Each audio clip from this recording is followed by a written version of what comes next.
The family and strangers and my family used to rape me, make me abort the babies I had. It would be hard to imagine more misery and suffering than what Theresa says she's had to endure. And us kids would be made to do things with the adults and the animals, and then a sacrifice would happen. The sacrifice, were these animal sacrifices?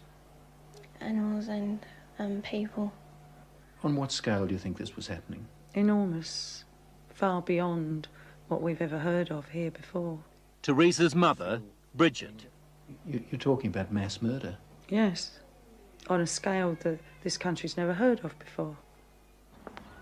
Like the old people's homes now, only these are... For the first time, Theresa is learning what it's like to live with love instead of fear. Pretty low. In this quiet English village, with the help of her mother, she's slowly repairing her broken life. Theresa is now 15, but at the age of 2, she was left in the care of this woman, the grandma she called Nan. And that, she says, is when her torment started. Who was the leader? Who was the boss of the gang, of the cult? At home it was my Nan. Your Nan made you have sex with animals? Yeah.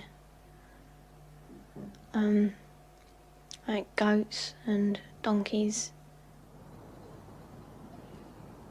The story of Theresa is a story almost too horrible to recount.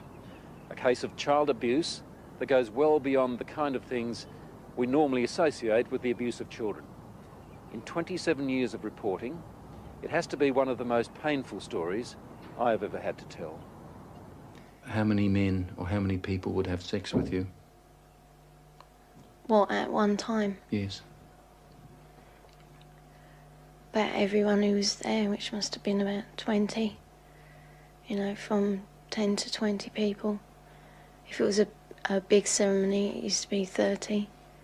What would your grandma be doing when these men were forcing themselves on you? Usually laughing. Or smiling. Or having sex with another man. Or other men. A chronicle of debauchery and depravity so horrific it's hard to believe.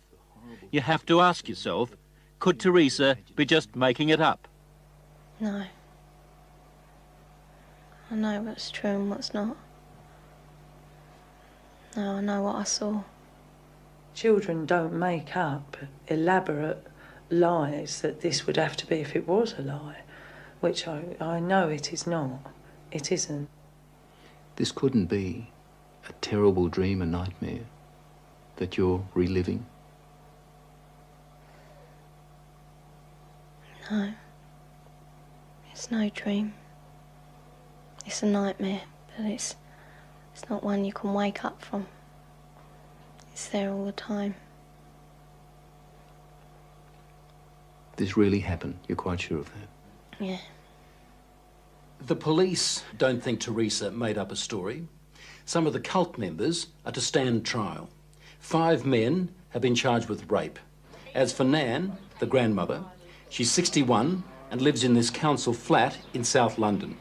She's charged on 7 counts of aiding and abetting rape and 2 counts of performing abortions on Theresa. If you're finding this hard to believe, so did I at first.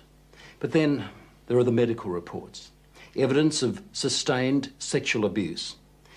And there's this, a statement prepared for 60 Minutes by Theresa's psychiatrist.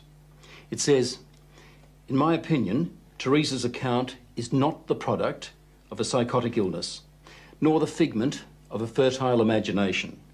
I believe her to be telling the truth.